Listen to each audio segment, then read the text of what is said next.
Okey guys, Assalamualaikum dan selamat petang. Hari ni kita ada sebiji Proton Preve yang datang ke bagi kita. Okey, owner bagi tahu bila bawa dia rasa membuai lah di steering. So dia pun ada pergi bengkel lain kata tayar. So bila kita cakap dengan customer tayar, kenapa tayar? Sebab tayar dia belah ni bekas. So kalau kita tengok tayar dia memang tayar baru lah. Tapi bila dia buat elemen pun still tak dapat. So bila kita periksa, kita dapati masalahnya datang daripada ni. Nampak tak apa dia? Ini nama dia steering rack bush.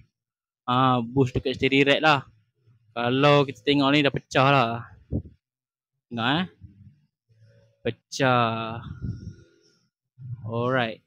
Nanti kita buka, kita tengok. Okay guys, ini kita dah buka dah. Kalau korang boleh nampak, memang pecah lah. Nampak?